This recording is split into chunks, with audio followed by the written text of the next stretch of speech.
At the beginning of the story, a restaurant called Hangara is introduced.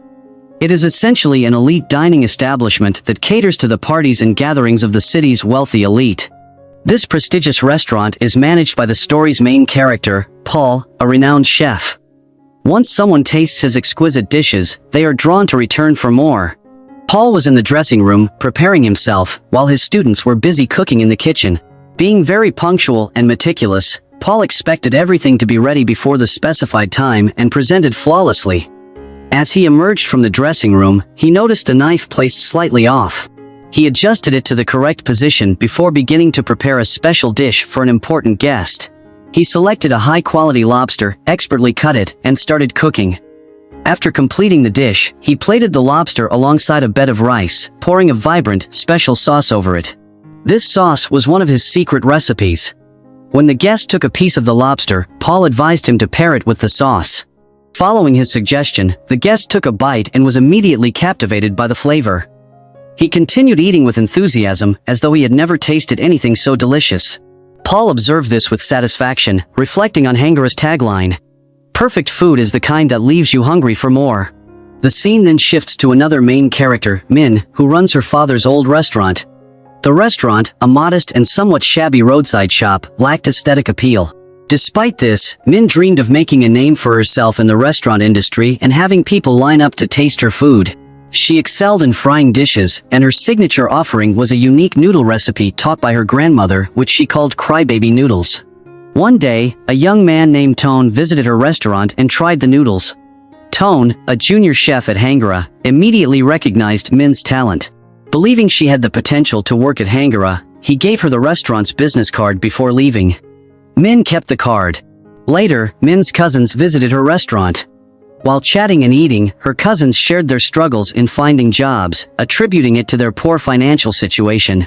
Min mentioned the offer from Hangara, and one cousin pointed out that Chef Paul, the most famous chef in the city, ran the restaurant. They encouraged Min to seize this rare opportunity. That night, Min borrowed her younger sister Zui's laptop to research Chef Paul.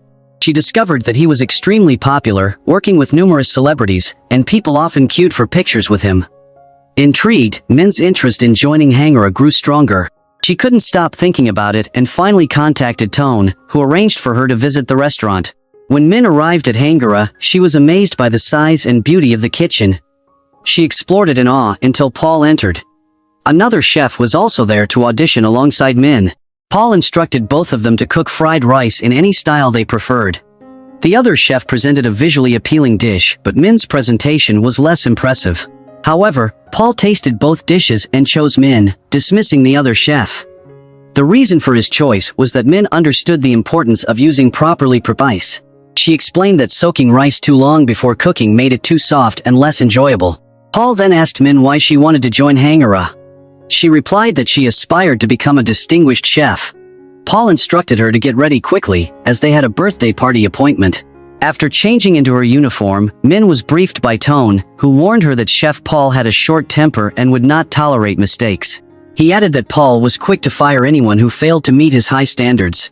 Paul gathered all the chefs and explained the theme of their upcoming event, which was blood and flesh. He assigned Min the task of slicing and cooking meat. Before she started, Paul demonstrated the technique for slicing the meat perfectly. When it was her turn, Min struggled to replicate Paul's precision despite multiple attempts. She also failed to fry the slices to achieve the ideal flavor and texture. Paul, frustrated by her repeated mistakes, scolded her harshly. He warned her that if she failed to master the recipe by the end of the night, she shouldn't bother showing up the next day. While the others eventually left the kitchen, Min stayed behind, determined to perfect her technique. She practiced tirelessly, cooking slice after slice of meat throughout the night. The next morning, everyone arrived at the restaurant and discovered that Min had fallen asleep in the kitchen after practicing all night. Paul had shown Min how to cook the meat perfectly, but Min's hands were badly burned from the long hours of practice. Despite this, Min was thrilled to have met Paul's standards. When the day of the birthday party arrived, notable businessmen and politicians gathered to celebrate. Among them was Mr. Toss, a prominent entrepreneur who approached Paul to discuss a business proposal. Mr. Toss wanted to open a new restaurant with Paul, but Paul firmly declined his offer. Paul then announced to the guests that his assistant, Min, would be cooking a dish for them. Min stepped forward and flawlessly prepared the meat slices in front of the audience. Everyone was amazed by Min's skills and applauded. Afterward, Paul prepared his signature dish, using Min's meat slices. He fried the meat into rounds, cut them into smaller pieces, and paired them with a vibrant red sauce on the plate. As the guests began tasting the food, they were so impressed by the flavors that they licked their hands and plates clean. The crowd showered Paul with praise, while Mr. Toss discreetly handed Min his business card, recognizing Min's talent. Min quickly pocketed the card. Later, Tone took Min to visit a local supplier to purchase raw ingredients. Tone explained that Paul himself used to visit this supplier to ensure the highest quality ingredients for his recipes. Over time, Paul entrusted Tone with this responsibility. Tone also mentioned that Paul paid the local fishermen generously for the best fish and meat because he believed that the foundation of delicious food was pure, high-quality raw materials. That evening, Min and Tone dined at the fisherman's house, enjoying a simple yet heartfelt meal. The next morning, Min approached Paul, asking what task she should focus on next. Paul dismissively told her there was nothing to do except wash the dishes. Disheartened, Min expressed her disappointment, stating that she had joined the restaurant to learn new skills. Paul handed Min a cabbage and ordered her to slice it quickly. As Min tried to speed up, she accidentally cut her finger. Paul criticized Min, telling her she was only good at frying and couldn't perform other tasks properly. This deeply upset Min, who went home to eat cry-baby noodles with her father and sister, her comfort food whenever she felt down. Determined to improve, Min visited Tone's house, and the two began practicing together to enhance their cooking techniques. Tone taught Min precise slicing methods, while Min showed Tone how to fry dishes professionally. They spent countless hours in the kitchen, growing closer over time. The next day, Min returned to the Hunger Kitchen with renewed confidence and presented a new dish she had created. Everyone who tasted it, including the senior chef, found it exceptionally delicious. Meanwhile, a chef named Toy was caught smoking in the kitchen by Paul, who became furious. Paul took Toy's cigarette, dropped it into a pot of soup, stirred it, and ordered Toy to eat it, emphasizing his disdain for unprofessional behavior. Paul then addressed the staff, announcing that some ingredients had been stolen from the kitchen. When Rui, one of the chefs, admitted to the theft, Paul asked for an explanation. Rui confessed that she stole the food because she felt that while they cooked for the rich, they never got to taste such high-quality dishes themselves. Paul, unimpressed, retorted that if Rui wanted to eat such luxurious food, she would need to pay a significant amount to hire him as a chef. Paul fired Rui on the spot. Rui left angrily, cursing Paul. Later, Paul received an appointment with a formerly wealthy man who had gone bankrupt. Despite his financial struggles, the man had saved his last bit of money to hire Paul to cook a special meal for his family. Paul and his team got to work, preparing a feast for the family. Min created a delightful dish for the man's young daughter, who loved it so much that she pinned a pink star on Min's shirt as a thank you. Meanwhile, Tone was preparing soup, but Paul intervened, threw it away, and prepared the soup himself. Once the meal was served, the man, his wife, and their daughter ate with immense satisfaction. Back in the kitchen, Paul's demeanor changed drastically. After tasting the soup, he realized that shrimp had been mixed into it, a grave mistake because the little girl was allergic to shrimp. Furious, Paul reprimanded everyone, knowing the consequences could have tarnished his reputation. Paul suspected that this mishap was orchestrated by Kang, one of the chefs. Paul confronted Kang, accusing him of sabotage and berating him with harsh words. Unable to handle the humiliation, Kang lost control and accidentally stabbed Paul in the stomach with a knife before fleeing the scene in panic. Tone quickly called for an ambulance and rushed Paul to the hospital, where he lay unconscious in a hospital bed. Outside, Tone and Min waited anxiously. Later, Min returned home, seeking solace in cooking crybaby noodles. The next morning, Min visited the hospital and found Paul misbehaving with the nurses because they wouldn't let him serve food to the patients. Paul was struggling with the hospital meals as he wasn't used to such food. Min brought him crybaby noodles, and as soon as Paul tasted them, he immediately recognized the ingredients. Min explained that there was something special in those noodles, the love of a mother. Min shared a childhood memory with Paul. When her father was young, he would cry for food, and her mother would prepare noodles with whatever ingredients were available in the house. She poured all her love into the dish, making it incredibly delicious. Min had recreated that dish, inspired by her mother's care and affection. Min then asked Paul why he had chosen to become a chef when he could have pursued any other profession. Paul shared a story from his childhood. In a flashback, Paul revealed that his mother used to work as a maid for a wealthy family. The family often ate an expensive delicacy called caviar, small fish eggs that are among the most costly foods in the world. Paul explained that there are 3 types of caviar, with black caviar costing about $35,000 per kilogram. As a child, Paul was curious about why this food was so expensive and wanted to taste it. One day, he stole some caviar, but before he could eat it, he accidentally dropped it on the floor. When the wealthy family found out, they treated his mother horribly and made her work for years without pay to cover the cost of the caviar. Eventually, Paul got a chance to taste caviar and was shocked at how bad it tasted. That day, he realized that wealthy people often flaunt their money by indulging in overpriced food, assuming it to be delicious simply because of its cost. From that moment, Paul decided to become a chef, determined to make rich people line up for his food, not because of its price, but because of its taste. Later, Min went home and learned from a neighbor that her father had become very ill and was taken to a government hospital. Min rushed to the hospital, where she found her sister, Jui, standing beside their father, who hadn't been assigned a bed.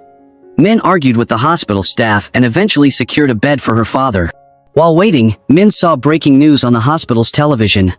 A report showed that 3 members of a family had committed suicide together. Min was horrified to recognize the family. They were the same people she had cooked for just 2 days earlier. Devastated, Min struggled to process the tragedy. Soon after, Paul and his team received an order to cook for an important client. The client took them to a forest, where he used a gun to shoot and kill a bird with perfect accuracy. Watching this, Min felt deeply disturbed and confronted Paul, saying it was both wrong and illegal to kill the bird. Paul replied that they couldn't limit themselves to cooking only meat and fish. He explained that preparing bird meat would introduce something new and exciting to their dishes. Paul justified his actions, saying the client had brought the bird, so they weren't at fault. However, Min couldn't accept this reasoning and, driven by her principles, resigned from her job. Back home, Min remembered the visiting card Mr. Toss had given her and decided to meet him. Mr. Toss welcomed Min, revealing that he had anticipated this meeting. He proposed opening a new restaurant with Min, leveraging her talent. Toss assured Min that he would cover all expenses. Min only needed to focus on cooking delicious food and satisfying customers. Toss promised that if they worked together, their restaurant would become highly successful and Min would soon be recognized as the greatest chef in the city. Min asked for some time to think about the offer and went to the hospital, where she learned that Jui needed money for their father's treatment. Jui offered to quit her studies and find a part-time job to help, but Min reassured her that she didn't need to sacrifice her education. She promised to take care of the expenses herself. With her family's needs in mind, Min accepted Mr. Toss's offer. Toss entrusted Min with the responsibility of building the new restaurant, setting the stage for Min's journey to becoming a renowned chef. After a few days, the construction of the restaurant was completed. The new restaurant was named Flame. However, Min needed employees to run it, so she first went to meet Tone. Unfortunately, Tone refused to work as Min's assistant, leaving Min upset. To address this, Mr. Toss hired 3 or 4 new chefs to work under Min. Once the restaurant was operational, Min began cooking. However, her behavior started mirroring Paul's approach, demanding and focused. At one point, Min prepared several delicious dishes and asked Mr. Toss to taste them. Toss praised the flavors but pointed out that the dishes still carried traces of Paul's style.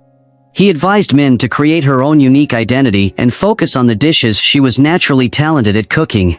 Taking this advice, Min started working tirelessly with her team. Gradually, customers began flocking to Flame and praised Min's cooking.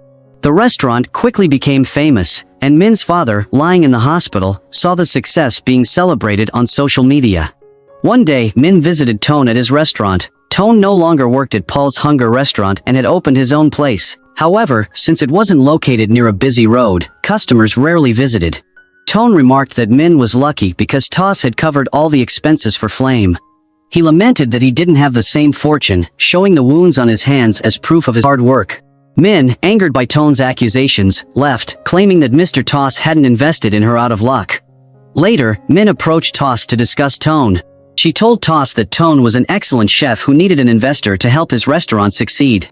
Toss, however, said he only invested in talented chefs and saw hidden potential in Min, which is why he supported her. Toss promised to think about Tone's situation but made no commitments. Before leaving, Toss informed Min about an order for a grand party hosted by a wealthy client, Madame Milky. Known as a food lover, Milky attracted other food enthusiasts from across the country to her events. Min was thrilled to learn that Milky had specifically chosen her to cook for her party and excitedly shared the news with her cousin. Meanwhile, Paul arrived at Flame as a customer. Min prepared 2 special dishes for him, beautifully plated, and asked for his opinion. Paul remarked that the food's quality no longer mattered because Min was now famous. He cynically added that people would visit Min's restaurant regardless of the food's taste. He reminded Min of the sacrifices she had made to become successful, including losing Tone, and warned that more losses could follow. Before leaving, Paul wished Min good luck, revealing that Madame Milky had also invited him to the party. The day of the party arrived, and Min and her team were ready to impress Madame Milky. However, Milky ignored Min and immediately went to Paul for photos. Feeling jealous, Min was comforted by Mr. Toss, who had invited Tone to the party as well. Determined to win the guests over, Min started cooking and soon captivated everyone's attention. She prepared several new dishes, which were served to the guests. Madame Milky immediately liked the food, making Paul jealous. In response, Paul staged a dramatic presentation. A large piece of meat was lowered from above, which he skillfully prepared with spices and roasted over a fire. Paul personally fed Milky a piece of the meat, and she was so impressed that she seemed lost in another world. Guests eagerly devoured the dish as though they hadn't eaten for days. Meanwhile, Min prepared her second dish, her grandmother's special crybaby noodles. As she served the dish, she shared memories of her childhood, explaining how these noodles had been her companion in both joy and sorrow, always reminding her of home. The guests ate the noodles with great satisfaction, and Min felt a deep sense of happiness. However, Paul had one final surprise, a special soup called Amrit Sabi. As guests tasted the soup, they were overwhelmingly impressed. Paul approached Min and remarked that the soup wasn't exceptional, but the wealthy guests liked it because they already regarded Paul as the best chef. Their subconscious minds made them believe the soup was outstanding. Hearing this, Min was heartbroken and started crying. Suddenly, the police arrived to arrest Paul. It turned out that Mr. Toss, with Tone's help, had exposed Paul's unethical practices. Paul had been using animals, even their blood, to make his dishes stand out, and he was being arrested for these crimes. As the police took him away, Paul confidently declared that he would soon be released and rebuild his empire. Afterward, Madame Milky praised Min's cooking, but Min realized she was lying. She understood that as long as people saw Paul as the best, she would never truly be recognized. Feeling disheartened, Min left the party. On her way home, Min saw many hungry people sleeping on the streets and scavenging for food in dustbins. She was deeply moved, especially as she thought about how rich people wasted food without appreciating it. Upon reaching home, she hugged her family and cried. That night, Min made a decision. She would no longer cook for those who didn't value her food. Instead, she would dedicate her cooking to those who genuinely appreciated it. The next morning, Min reopened her old restaurant and began creating new dishes for customers who truly valued her work. And this is where the remarkable story ends. Thanks for watching this recap. If you enjoyed it, don't forget to comment below and tell me what movie or series you want me to recap next.